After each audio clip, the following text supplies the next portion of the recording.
بسم الله الرحمن الرحيم اللهم صل على محمد وعلى آل محمد وصليت على محمد وعلى آل محمد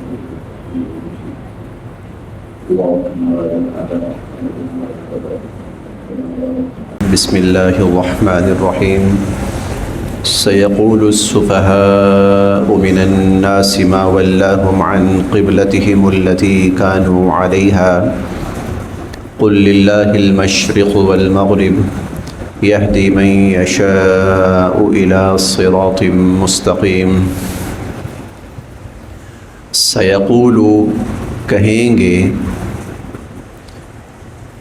جلد ہی کہیں گے، عن قریب کہیں گے، السفہاء سفیہ کی جمع ہے، سفیہ بے وقوف کو کہتے ہیں۔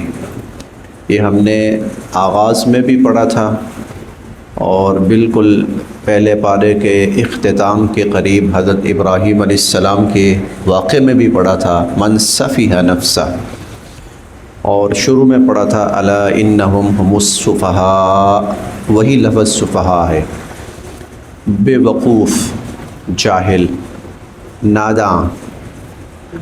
سیقول کہیں گے، السفہاء بے وقوف، من الناس لوگوں میں سے، لوگوں میں سے جو بے وقوف ہیں، جو بے وقوف لوگ ہیں، وہ عن قریب کہیں گے، ماں کس چیز نے، واللہ پھیر دیا، واللہ پھیر دیا، ہم ان کو، ما ولاہم ان کو کس چیز نے پھیر دیا، عن قبلتہم، عن سے قبلہ، قبلہ ہم ان کا، ما ولاہم عن قبلتہم ان کو ان کے قبلے سے کس چیز نے پھیر دیا، التی وہ قبلہ، کانو تھے یہ لوگ، علیہا جس پر، التی کانو علیہا وہ قبلہ جس پر یہ تھے، اس قبلے سے ان کو کس چیز نے پھیر دیا۔ قل آپ فرمائیے، للہ اللہ کے لیے ہے، للہ اللہ کے لیے ہے، المشرق مشرق، والمغرب اور مغرب۔ قل للہ المشرق والمغرب آپ فرمائیے مشرق اور مغرب سب اللہ ہی کا ہے۔ یہدی رہنمائی فرماتے ہیں، یہدی اللہ تعالیٰ رہنمائی فرماتے ہیں، اللہ تعالیٰ ہدایت سے نوازتے ہیں، من جسے، یشاء وہ چاہتے ہیں، یہدی ہدایت دیتے ہیں، من یشاء جسے اللہ تعالیٰ چاہتے ہیں، الی طرف، صراط راستہ، مستقیم سیدھا، یہدی من یشاء الی صراط مستقیم، اللہ تعالیٰ جسے چاہتے ہیں صراط مستقیم سیدھے راستے کی طرف ہدایت نصیب فرماتے ہیں۔ قرآن کریم کے بڑے مضامین میں سے ایک مضمون باقاعدہ طور پر یہاں سے شروع ہو رہا ہے۔ اشارتاً اللہ رب العزت نے پہلے پارے میں اس کا ذکر کر دیا تھا، ہم وہ پڑھ بھی آئے تھے، وہاں پر بھی یہی آیت تھی کہ للہ المشرق والمغرب فأینما تولوا فثم وجہ اللہ، جہاں کہیں بھی تم رخ کرو گے تو اللہ کو وہاں موجود پاؤ گے۔ اسے کہا جاتا ہے تحویل قبلہ۔ تحویل قبلہ کا مطلب ہوتا ہے قبلے کی تبدیلی۔ حضور علیہ الصلوۃ والسلام سے پہلے جو امتیں تھیں، خاص طور پر یہود و نصارہ ہی تھے، دو اہل کتاب، تو ان کے لیے اللہ رب العزت نے عبادت کا جو رخ متعین فرما رکھا تھا وہ تھا بیت المقدس۔ کہ بیت المقدس کی طرف رخ کر کے نماز پڑھو۔ چنانچہ یہود و نصارہ بیت المقدس کی طرف رخ کر کے نماز پڑھتے تھے، اب بیت المقدس ان کا قبلہ ہوا۔ نبی کریم صلی اللہ علیہ وسلم آغاز میں بیت المقدس ہی کی طرف رخ کر کے نماز پڑھتے رہے، کیونکہ آغاز میں یہی حکم تھا کہ بیت المقدس کی طرف رخ کر کے نماز پڑھو۔ چنانچہ مدینہ منورہ تشریف آوری کے بعد تقریباً کوئی 17 ماہ کے قریب حضور علیہ الصلوۃ والسلام بیت المقدس کی طرف رخ کر کے نماز پڑھتے رہے۔ لیکن حضور علیہ الصلوۃ والسلام کی دلی چاہت یہ تھی کہ ہمارا قبلہ جو ہے وہ بیت اللہ ہو، کیونکہ ہم پچھلی چند آیات میں ایک بڑا واضح تأثر پڑھ کے آئے ہیں کہ بیت اللہ اور رسول اللہ صلی اللہ علیہ وسلم ان کا کتنا گہرا تعلق ہے۔ سیدنا حضرت ابراہیم علیہ السلام دعا مانگ رہے ہیں حضور علیہ الصلوۃ والسلام کی نبوت کی کہ اللہ ان کو نبی بنا کر مبعوث فرما۔ یہ دعا کہاں پہ ہو رہی ہے؟ یہ خانہ کعبہ میں ہو رہی ہے۔ یہ دعا خانہ کعبہ میں ہو رہی ہے۔ حضرت ابراہیم علیہ السلام کی بہت بڑی یادگاروں میں سے خانہ کعبہ ہے، اور حضور علیہ الصلوۃ والسلام حضرت ابراہیم علیہ السلام کی اولاد میں سے ہیں، اور حضرت ابراہیم علیہ السلام کی دعائیں ہیں، اور ان کی یادگار خانہ کعبہ اور ان کی دعا خانہ کعبہ میں، یہ ساری چیزیں آپس میں بڑا گہرا ربط رکھتی تھیں۔ پھر حضور علیہ الصلوۃ والسلام کی جو ولادت باسعادت ہوئی ہے نا، وہ بالکل خانہ کعبہ کے یوں سمجھے کہ اندر والی بات ہی ہے، مطاف سمجھ لیں ایک طرح، ان کو تھوڑا سا فاصلہ ہے، تھوڑا سا دور ہے، لیکن آپ کی ولادت باسعادت وہیں پہ ہو رہی ہے۔ یہ ساری چیزیں ایک بڑی گہری نسبت بنا رہی تھی حضور علیہ الصلوۃ والسلام کی اور خانہ کعبہ کی۔ سو آپ کی خواہش تھی، شدید خواہش تھی کہ اگر اس کو ہمارا کعبہ قبلہ بنا دیا جائے۔ ہم کل یا پرسوں انشاءاللہ پڑھیں گے، یہ تیسری آیت ہے اس پارے کی۔ قد نرى تقلب وجهك في السماء، ہم دیکھتے تھے آپ کا رخ وہ آسمان کی طرف اٹھ رہا ہے، آپ کا چہرہ بار بار آسمان کی طرف اٹھ رہا ہے اور ہم دیکھ رہے ہیں۔ کیوں؟ فَلَنُوَلِّيَنَّكَ قِبْلَةً تَرْضَاهَا، آپ یہ چاہتے ہیں نا کہ اس کعبہ کو آپ کا قبلہ بنا دیا جائیں، آپ کی پسند کا قبلہ ہم نے آپ کو دے دیا، اب اپنا رخ پھیر لیجئے اس قبلے کی طرف جو آپ کا پسندیدہ ہے، جو آپ چاہتے ہیں۔ یہ حضور کی خواہش تھی، اور اس کے پیچھے بڑی گہری نسبتیں تھیں حضرت ابراہیم علیہ السلام کی، ان کی دعائیں، ٹھیک ہے، حضور علیہ الصلوۃ والسلام کا یہاں پیدا ہونا، پھر حضرت اسماعیل علیہ السلام کی اولاد میں پیدا ہونا، اور اسماعیل علیہ السلام کو وہاں چھوڑتے وقت، مکہ میں چھوڑتے وقت ابراہیم علیہ السلام کی دعاؤں میں سے ایک دعا یہ بھی تھی، ربنا لیقیموا الصلاۃ، میں بالکل ویران جگہ پہ اپنی اولاد کو چھوڑ کے جا رہا ہوں، یا اللہ تاکہ یہاں نماز قائم کریں۔ اور نماز قائم کرنے کے لیے مسجد بنائی جاتی ہے، اور مساجد میں سے سب سے بڑی مسجد بیت اللہ ہے، تو وہاں نماز قائم کرنے کے لیے یہی اولاد، اسی سے حضور علیہ الصلوۃ والسلام کی ولادت ہوئی ہے، اسی نسب میں آپ تشریف لائے ہیں، پھر انہی کی دعا، انہی کے ہاتھوں قبلہ، ٹھیک ہے، اور قبلہ خانہ کعبہ بناتے ہوئے دعا، یہ بڑی گہری نسبتیں تھیں۔ تو اس لیے آپ کی خواہش تھی یہ بنے۔ اب اللہ رب العزت نے اس کو بنانے کا سلسلہ شروع فرما دیا۔ اب یہاں پر جس طرح کہ دنیا کا مزاج رہا ہے، ہر نئی چیز پر اعتراض کرنا، یہ کوئی نئی چیز نہیں ہے، ہر نئی چیز پر اعتراض ہوتا ہے، لیکن اگر وہ نئی چیز اللہ کی طرف سے ہو نا، وہاں اعتراض نہیں ہوتا، وہاں اعتراض کی گنجائش نہیں ہوتی۔ نئی چیز لوگوں کی طرف سے ہونا تو اس میں اعتراض ہوتا ہے، ایک نئی چیز ہے نا، لوگ عادی نہیں ہیں اس کے، لیکن نیا حکم اللہ کی طرف سے ہونا تو اس میں اعتراض نہیں ہوتا، کیونکہ اذ قال لہ ربہ اسلم، اسلم کا مطلب یہ ہے کہ مسلمان کو چاہیے جو اللہ کی طرف سے حکم آیا سر تسلیم خم ہے، جو حکم اللہ کا ہم تو اطاعت کریں گے، ہم مانیں گے، وہاں اعتراض نہیں ہونا چاہیے۔ اگر اللہ کے حکم میں اعتراض ہو تو یہ صرف اور صرف نری حماقت، جہالت اور بے وقوفی ہے۔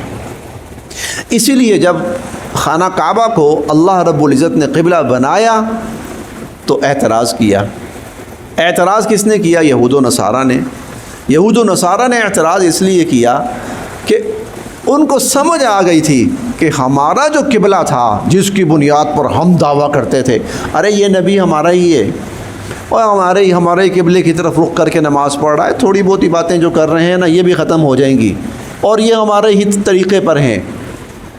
جب اللہ نے کہا نا کہ نہیں، بیت المقدس ختم، اس کی اہمیت اپنی جگہ پر بالکل ہے، لیکن وہ جو قبلے والا اس کا سٹیٹس تھا اب وہ ختم، اب بیت اللہ ہے، تو یہود و نصارہ کا جتنا پروپیگنڈا تھا وہ سب ختم۔ تم تو کہتے تھے تمہارا قبلہ اور اب نبی بھی تمہارے اور تمہارے پیچھے چلیں گے، انہوں نے تو اپنا رخ بالکل ہی موڑ لیا ہے تم سے۔ تو اس کا مطلب یہ ہے کہ یہ وہ باتیں نہیں جو تم کر رہے ہو۔ اب ان کا جو ایک بھرم تھا نا بہت بڑا، وہ سب ٹوٹا۔ اب انہوں نے اعتراض کرنا شروع کر دیے جو کر سکتے تھے وہ۔ تو اللہ تعالیٰ نے مسلمانوں کو یہاں شروع میں بتا دیا کہ یہ اس قسم کے اعتراض جو کریں گے نا اس کی بنیاد صرف حماقت اور جہالت۔ سیقول السفہاء من الناس، بے وقوف لوگ کہیں گے، وہ بے وقوف ہوں گے جو اس طرح کی باتیں کریں گے۔ سیقول السفہاء، کہیں گے بے وقوف لوگ، ما ولاہم، ان کو کس چیز نے پھیر دیا، عن قبلتہم، ان کے اس قبلے سے، التی کانوا علیہا، جس پر یہ تھے۔ قل، آپ فرمائیے، للہ المشرق والمغرب، مشرق بھی اللہ کا ہے، مغرب بھی اللہ کا ہے۔ اس کا مطلب کیا ہے؟ اس کا مطلب یہ ہے جب اللہ رب العزت نے یہ کہا تھا کہ بیت المقدس کی طرف رخ کرو تو اس کا مطلب یہ نہیں تھا کہ اللہ بیت المقدس میں تھے تب، نہیں۔ اور جب اللہ رب العزت نے یہ کہا کہ خانہ کعبہ کی طرف رخ کرو تو اس کا مطلب یہ نہیں کہ اللہ تعالیٰ خانہ کعبہ میں ہیں، نہ اللہ رب العزت بیت المقدس میں تھے، نہ اللہ رب العزت خانہ کعبہ میں۔ اللہ تعالیٰ اپنی حکمت سے لوگوں کے لیے کوئی حکم متعین فرماتے ہیں، لوگوں کا کام یہ ہے اس حکم کو اس کی اتباع کرنا۔ تو جو بیت المقدس کی طرف رخ کر کے نماز پڑھتے تھے تو وہ اللہ کے حکم کی اطاعت کر رہے تھے، اور اب جو بیت اللہ کی طرف رخ کر کے نماز پڑھیں گے تو وہ اللہ کے حکم کی اطاعت کریں گے۔ مشرق بھی اللہ کا ہے، مغرب بھی اللہ کا ہے، شمال بھی اللہ کا ہے، جنوب بھی اللہ کا ہے۔ یہدی، اللہ پاک ہدایت نصیب فرماتے ہیں، من یشاء، جسے چاہتے ہیں، رہنمائی فرماتے ہیں اللہ تعالیٰ جس کی چاہتے ہیں، الی صراط مستقیم، سیدھے راستے کی طرف، اللہ تعالیٰ جس کی چاہتے ہیں سیدھے راستے کی طرف رہنمائی فرماتے ہیں۔ اب یہ کیا ہے؟ جس کی چاہتے ہیں سیدھے راستے کی طرف رہنمائی فرماتے ہیں۔ اب یہ جو مسلمانوں کے لیے قبلہ متعین کیا جا رہا ہے اور یہ قبلہ خانہ کعبہ کو بنایا جا رہا ہے، تو اس وقت اللہ کی طرف سے ہدایت یہ ہے کہ مسلمان بیت اللہ کی طرف رخ کریں۔ اب ہدایت ہے، اب سیدھا راستہ یہ ہے۔ اب اگر کوئی اسی پہ اڑا رہتا ہے بیت المقدس کے اوپر تو وہ پھر گمراہی پہ اڑا ہوا ہے۔ یہدی من یشاء الی صراط مستقیم۔ اب اگلی آیات میں ہم پڑھیں گے کہ پھر اللہ تعالیٰ نے اس کا حکم بھی فرمایا، اور بہت سے ساتھی ہمارے جو حال ہی میں ہو کر آئے ہیں، ویسے بھی ساتھی جاتے رہتے ہیں، تو آپ کو وہ مسجد قبلتین وہ یقیناً یاد ہوگی، اور وہاں پر ہم گئے تھے، اور وہ باقاعدہ وہ علامات بھی لگی ہوئی ہیں کہ ظہر کی نماز میں حضور علیہ الصلوۃ والسلام اس علاقے میں تشریف لائے تھے، بنو سلمہ کا علاقہ تھا، تو نماز کے لیے تشریف لائے آپ، اب عیادت کے لیے، ایک صحابی بیمار تھے، ان کی عیادت کے لیے تشریف لائے۔ نماز کا وقت ہو گیا تو حضور علیہ الصلوۃ والسلام نماز پڑھا رہے تھے، اسی جگہ پر وہاں نماز پڑھا رہے تھے۔ اب یوں سمجھیے، نماز یوں پڑھا رہے تھے، یوں، یعنی قبلہ وہ ہے، چنانچہ حضور علیہ الصلوۃ والسلام آگے، صحابہ کرام پیچھے۔ وہ جو یہاں کی آخری صف بنتی ہے نا، وہ پہلی صف تھی، بالکل اپوزٹ سائڈ تھی۔ آپ نماز پڑھا رہے ہیں، دوران نماز اللہ تعالیٰ کی طرف سے حکم آیا فَوَلِّ وَجْهَكَ شَطْرَ الْمَسْجِدِ الْحَرَامِ، اپنا رخ مسجد حرام کی طرف پھیر لیجئے۔ اب صورتحال کیا بنی؟ اب اگر سب کے سب ایسے ہی اپنا رخ موڑ لیتے ہیں تو نتیجہ کیا ہوگا کہ امام سب سے پیچھے، مقتدی آگے۔ اب حضور علیہ الصلوۃ والسلام وہاں سے چلے، صحابہ کرام نے راستہ دیا، چلتے ہوئے آپ آگے تشریف لائے اور اب آپ یہاں پہ آ کے کھڑے ہو گئے، سب کا رخ اس طرف، بقیہ نماز اس طرف رخ کر کے نماز ادا کی گئی۔ اس لیے اس کو مسجد قبلتین کہا جاتا ہے، دو قبلوں والی، یعنی اس میں وہ نماز پڑھی گئی کہ جس میں آغاز ایک قبلے کی طرف تھا اور اختتام دوسرے قبلے کی طرف ہو کر نماز ادا ہوئی ہے، مسجد قبلتین۔ تو تو ہم اس طرف آپ کا رخ پھیریں گے۔ سیقول السفہاء، پھر دیکھیں تو یہ جو بے وقوف لوگ ہیں نا، یہ کہیں گے ما ولاہم عن قبلتہم، اس لیے اللہ اور اللہ کے رسول صلی اللہ علیہ وسلم کے کسی حکم پر سمجھ میں آئے تب، نہ سمجھ میں آئے تب اعتراض کرنے کی گنجائش نہیں ہے، اس میں اعتراض کرنے کی گنجائش نہیں ہے۔ یہ ہو سکتا ہے آدمی یہ کہہ سکتا ہے حکم ٹھیک ہے، بس میں کمزور ہوں، عمل میں سستی ہو جاتی ہے، کوشش کرتا ہوں، یہ ٹھیک ہے، لیکن یہ کہے جی میں مانتا ہی نہیں، یہ کیا حکم ہے، یہ کس نے کہا ہے؟ یہ الحاد ہے، یہ الحاد ہے۔ اللہ رب العزت کے حکموں کا انکار کرنا یہ کفر ہے، یہ الحاد ہے، اس کی گنجائش نہیں ہے۔ جو وہ کرتا ہے تو وہ صراحتاً اللہ رب العزت کے ساتھ ایک ضد اور مخالفت پہ اترتا ہے اور نافرمانی پہ اترتا ہے۔ سیقول السفہاء من الناس، بے وقوف لوگ کہیں گے ما ولاہم عن قبلتہم التی کانوا علیہا، ان کو کس نے پھیرا اس قبلے سے جس پر یہ تھے۔ قل للہ المشرق والمغرب، آپ فرمائیے مشرق بھی اللہ کا ہے، مغرب بھی اللہ کا ہے۔ یہدی من یشاء الی صراط مستقیم، اللہ تعالیٰ جس کو چاہتے ہیں سیدھے راستے کی طرف اس کی رہنمائی فرماتے ہیں۔ وکذالک، اور اسی طرح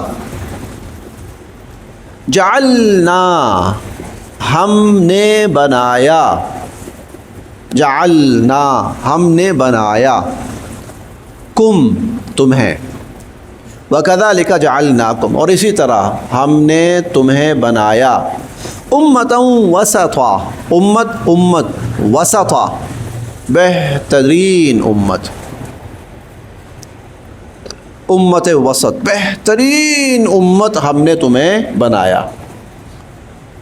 چوتھے پارے میں یہی الفاظ تھوڑی سی تبدیلی کے ساتھ ہیں، کنتم خیر امہ، تم بہترین امت ہو، اور یہاں امت وسطا، تمہیں بہترین امت بنایا، جیسے تمہیں بہترین قبلہ دے رہے ہیں، جیسے تمہیں بہترین ملت ابراہیمی پر کاربند کیا، جیسے تمہیں بہترین پیغمبر دو عالم صلی اللہ علیہ وسلم کا امتی ہونے کا شرف بخشا، بہترین نبی، بہترین کتاب، بہترین قبلہ، اسی طرح تمہیں بھی بہترین ہمیں بنایا، بہترین امت بنایا۔ وَكَذَلِكَ جَعَلْنَاكُمْ أُمَّةً وَسَطًا، ہم نے تمہیں بہترین امت بنایا۔ اس پر انشاءاللہ تفصیلی بات ہوگی۔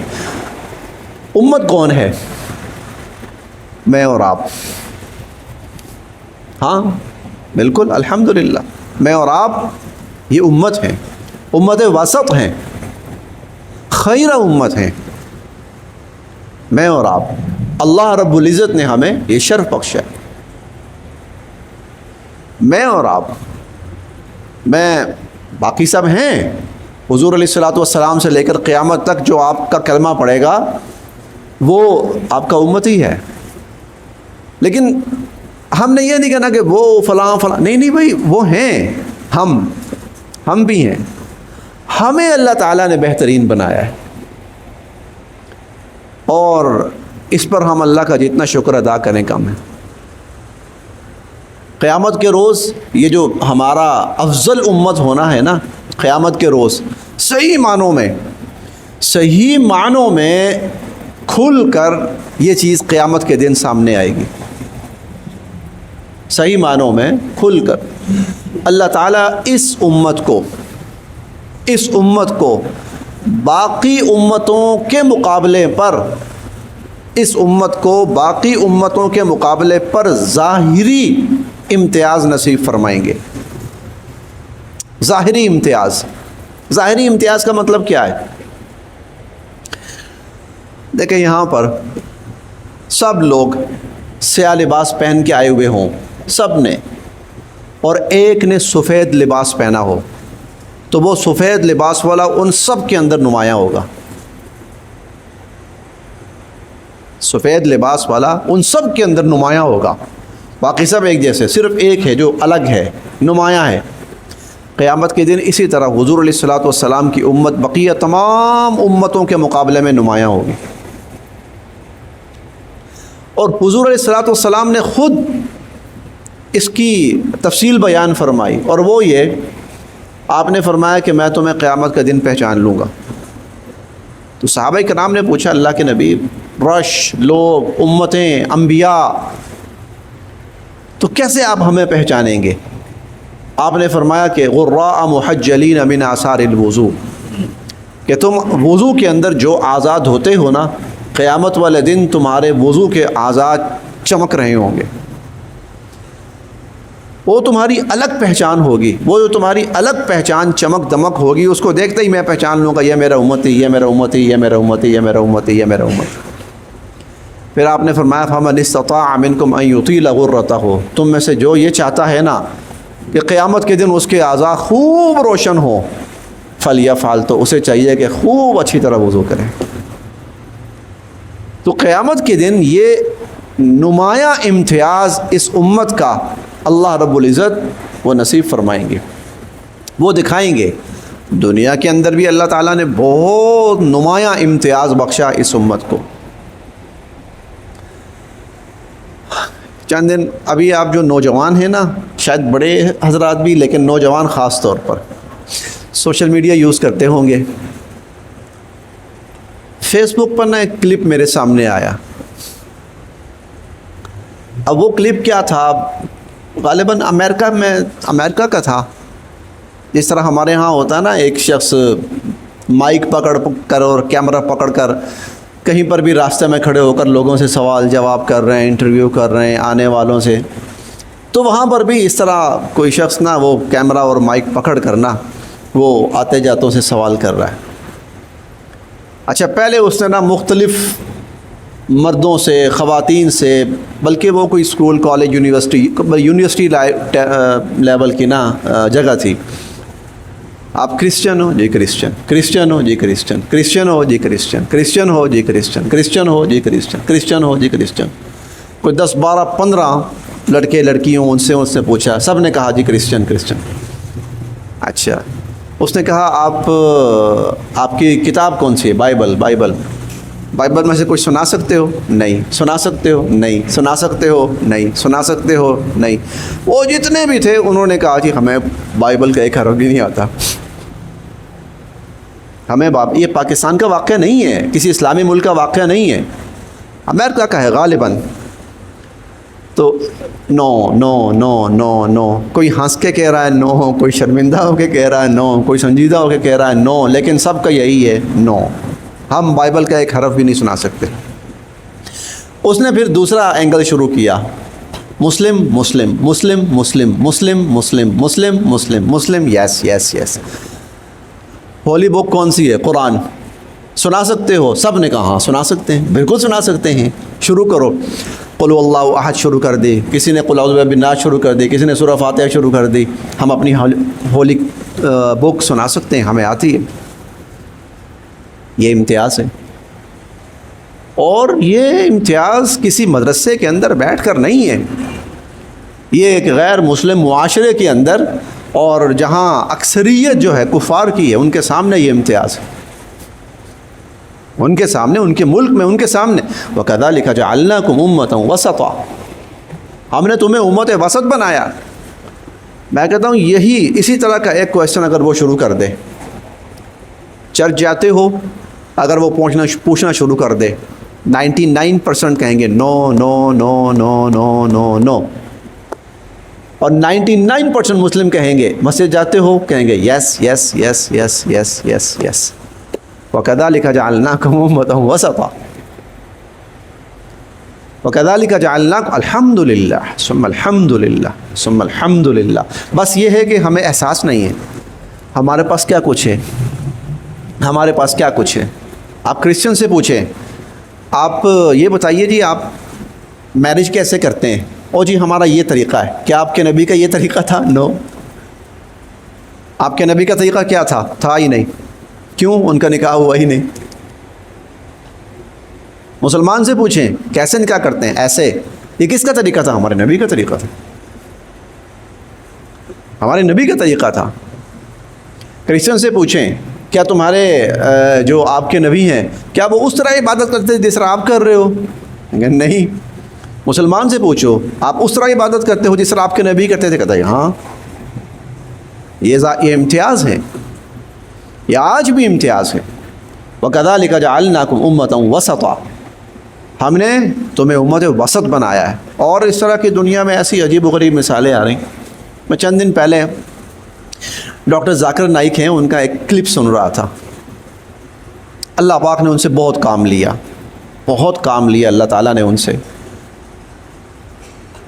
تو وہ اپنے ایک بیان میں بتا رہے تھے, کہتے ہیں کہ ایک عیسائی تھا, اس نے قرآن کریم کے اوپر غالباً 48 اس نے بتائے, غالباً 48 اعتراض کیے کہ میرے ان اعتراضات کا جواب دو, قرآن سچی کتاب نہیں ہے. وہ کہتا میں پروو کرتا ہوں, یہ نمبر 1 2 3 4 5 6 48 اعتراضات کیے. کہتا ہے میں نے اس سے کہا جی میں جواب دیتا ہوں. میری اور اس کی پھر ڈیبیٹ ہوئی اس پر. کہتا ہے مناظرہ ہوا, اور وہ مناظرہ بقول ان کے کہتے نیٹ پر موجود ہے. کہتے میں نے اس کے ایک ایک اعتراض کا جواب دیا اور اس کو غلط ثابت کیا. کہتا پھر میں نے کہا میں تمہاری بائبل پر 135 اعتراض کرتا ہوں, جواب دو ایک کا بھی. کہتا آج تک 135 میں سے ایک اعتراض کا جواب نہیں آیا. امتیاز ہے یہ امت مسلمہ کا امتیاز ہے. وَكَذَلِكَ جَعَلْنَاكُمْ أُمَّةً وَسَطًا, ہم نے تمہیں بہترین امت بنایا, اور یہ بہترین ہونے کا شرف یہ دنیا میں واضح ہوتا رہتا ہے. یہ دنیا کے اندر الحمدللہ واضح ہوتا ہے. لِتَكُونُوا, تاکہ تم بنو شہداء, گواہ. لِتَكُونُوا شُهَدَاء, تاکہ تم گواہ بنو عَلَى النَّاسِ, لوگوں پر, تاکہ تم لوگوں پر شہادت دینے والے بنو. وَيَكُونَ, اور ہوں الرسول, رسول صلی اللہ علیہ وسلم, علیکم, تم پر, شہیدہ, گواہ. یہ بہت بڑا جملے ہیں, یہ 2 جملے بہت بڑے جملے ہیں. لیکن اب ہماری کلاس کا ٹائم کافی ہو چکا ہے, اس لیے ہم فی الحال اسی پر اکتفا کرتے ہیں. میں ایک دفعہ ترجمہ پھر کر دیتا ہوں, تشریح انشاءاللہ کل. سیقول السفہاء من الناس, بیوقوف لوگ کہیں گے, ما ولاہم عن قبلتہم التی کانوا علیہا, ان کو کس نے پھیرا ہے اس قبلے سے جس پر یہ تھے. قل, آپ فرمائیے, للہ المشرق والمغرب, مشرق اور مغرب اللہ کا ہے. یہدی من یشاء الی صراط مستقیم, اللہ تعالیٰ جسے چاہتے ہیں سیدھے راستے کی طرف ہدایت نصیب فرماتے ہیں. وَكَذَلِكَ جَعَلْنَاكُمْ أُمَّةً وَسَطًا, اور اسی طرح ہم نے تمہیں بہترین امت بنایا. لِتَكُونُوا شُهَدَاءَ عَلَى النَّاسِ, تاکہ تم لوگوں پر شہادت دو اور لوگوں پر گواہ بنو. وَيَكُونَ الرَّسُولُ عَلَيْكُمْ شَهِيدًا, اور رسول تم پر گواہ بنے اور شہید بنے. صدق اللہ العظیم.